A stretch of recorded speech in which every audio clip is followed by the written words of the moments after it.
All right, y'all, welcome back to the show. It's Anti-War Radio. I'm Scott Horton, and our first guest on the show today is Peter Certo. He is editorial assistant with the Institute for Policy Studies, does research for RightWeb, yay, a project monitoring militarist advocacy in the United States, and is a contributor to Foreign Policy in Focus, where he, that's FPIF.org, John Pfeffer and them. The new piece is U.S. government finally catching up with MEK boosters like Ed Rendell.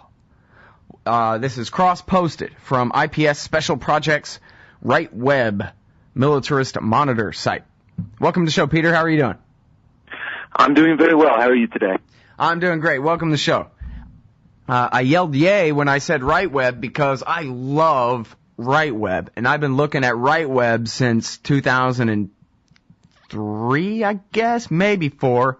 But anyway, they have the best profiles, and you might think that liberals or progressives would just maybe have a site called RightWeb that would just profile every Republican that you don't like or something. But no. It's very specifically all about the neocons, the war party, as best as anybody could define them. And there's individual profiles and profiles of all of the different think tanks and the Olin and Bradley foundations that bankroll them all, and just everything. And if people just go and look at the individual profiles at rightweb.org, you would learn so much about the history of the 21st century so far. It'll just blow your mind. And so I'm glad I had an opportunity to say that, since you are editorial assistant with that project. It is a fascinating and extremely important thing that you got there.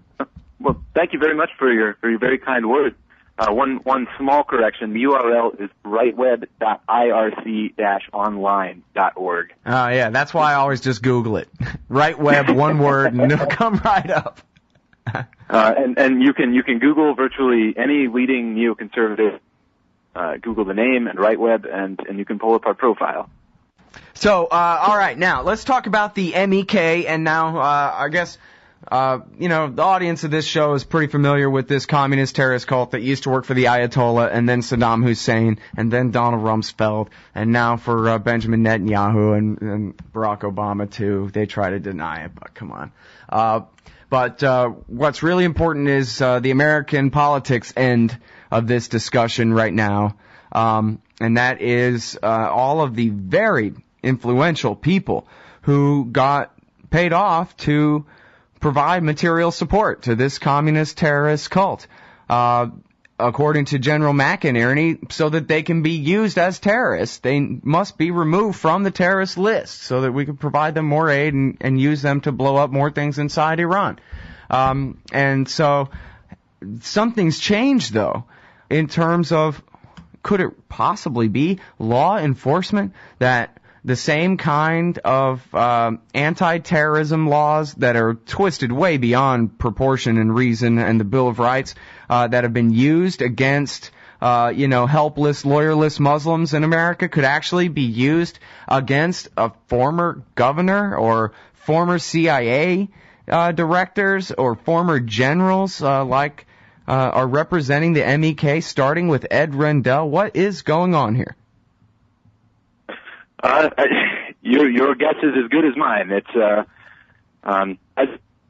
these are prosecutions or investigations, I should say, that would take place under the PATRIOT Act, which was one particular provision of which held up under Horton versus humanitarian law, which was a Supreme Court ruling upholding the right of the executive branch to prosecute individuals or groups for essentially as little as speech, advocating for a prescribed terrorist organization if it can be shown that they did it in concert with the group. And the only people prosecuted under the statute so far have been people who make YouTube postings that are either in praise of alleged terrorists or overly critical of U.S. foreign policy, and human rights groups that have worked with prescribed organizations to help them file human rights claims with the United Nations.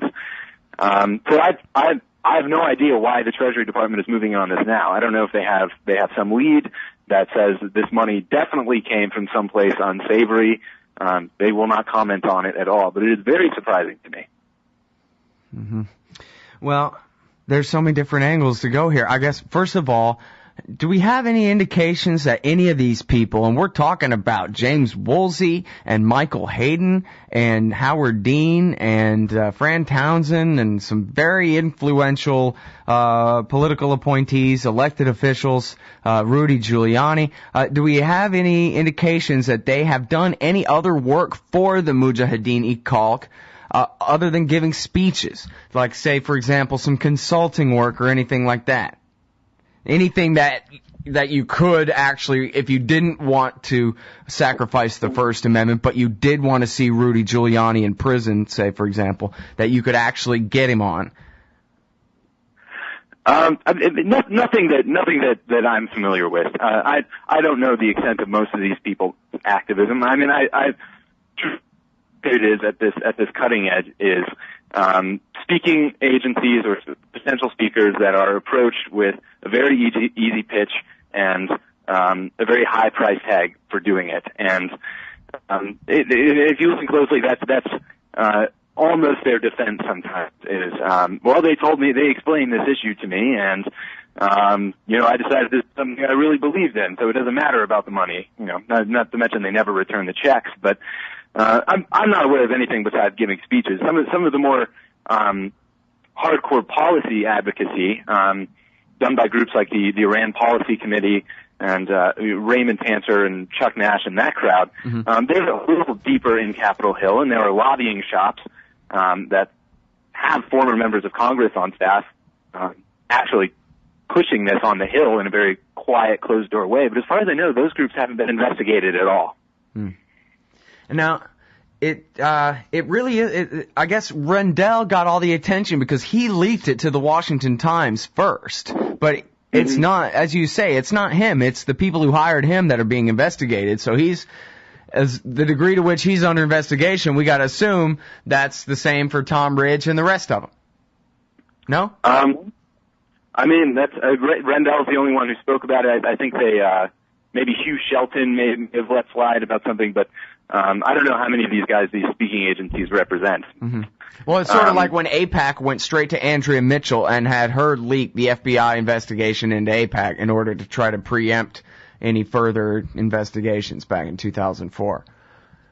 It seemed like to me where Rendell said, hey, guess what, Mooney Times? You know what I mean? Which is funny, too, because he's a Democrat, this guy Rendell, but he goes straight to the Washington Times with his story because he knows they'll cover for him. Yeah. I mean, they have Gaffney as a columnist and any kind of just very, very active who write for them. I really should subscribe. Frank Gaffney. What a great way to start the morning, All right. Hold it right there, everybody. It's Peter Certo from Foreign Policy in Focus. We'll be right back after this, talking about the Mujahideen-e-Khalq communist terrorist cult. All right, y'all, welcome back to the show.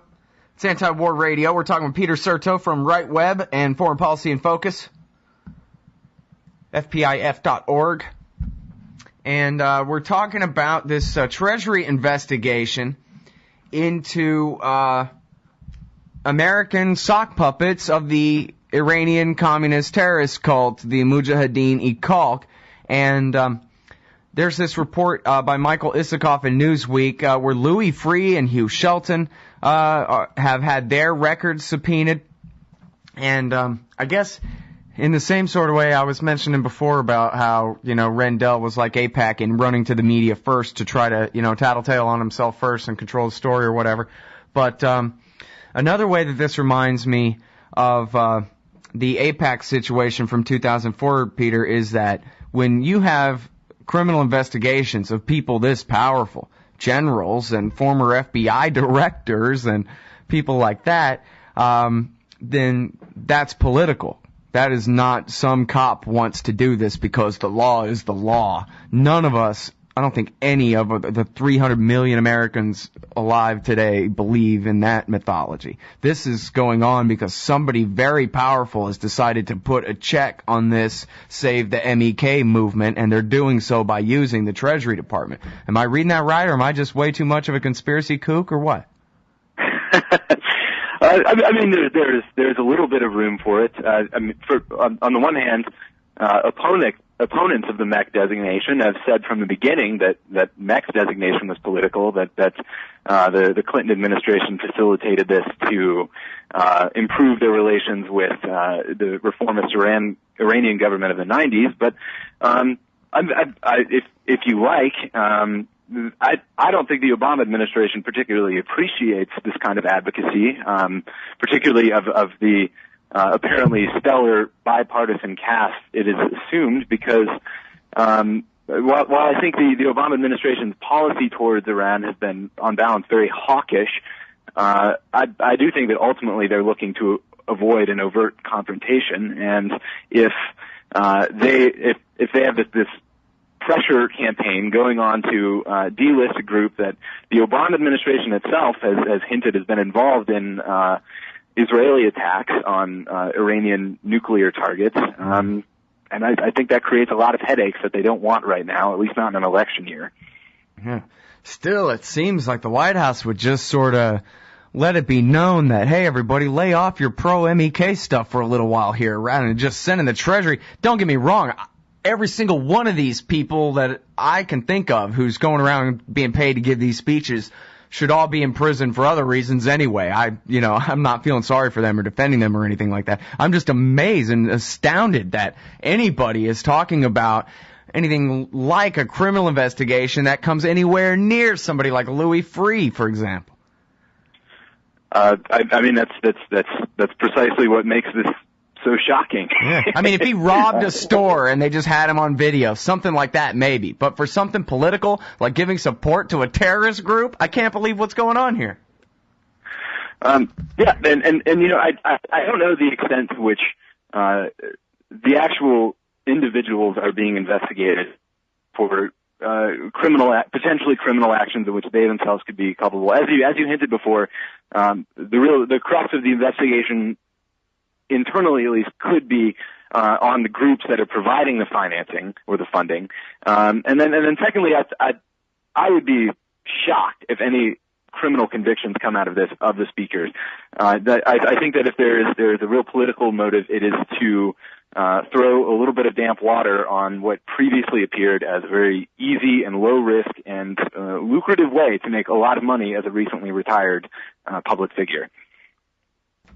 Right. Well, and I mean, these guys even traveled to France. There's a great picture of Giuliani and the cult leader, Myron Rajavi, sitting at a table together and all this, and it was, I guess, Peterson's work in the Christian Science Monitor, where it was pretty clear, at least some of these characters really had no idea who the MEK was or what was going on at all. They'd, pretty much bring that same know-nothing attitude that we all know and love from when they were in power to, fronting for this group that, hey, as far as I know, my agent said it was cool, so I was giving a speech, whatever, I got paid. It seemed to be okay. But yeah, now their Treasury is saying in this Isikoff piece that, they want to know where's the money coming from. Well, come on. They know where the money's coming from. They're tapping every bank account in the world. Like, they don't know where the money's coming from.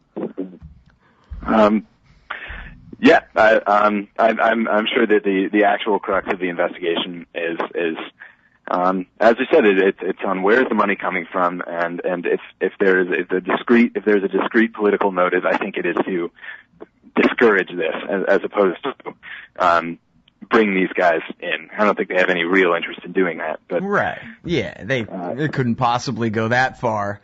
But well, I don't know. So maybe this is sort of just maybe there was a real fight of some kind inside the government, and this is Hillary Clinton's or somebody's way of, winning and just saying, look, we are definitely not delisting them, and this is how we're making our point with a big period at the end or something like that, And I think part of what it accomplishes too is the general public is not particularly familiar with the MEK or this insider advocacy campaign on its behalf. I think what this does in the public imagination is it delinks this this human rights issue at the Ashraf encampment, or potential human rights issue at Ashraf, which if better executed, could have been the Stop Coney of its age.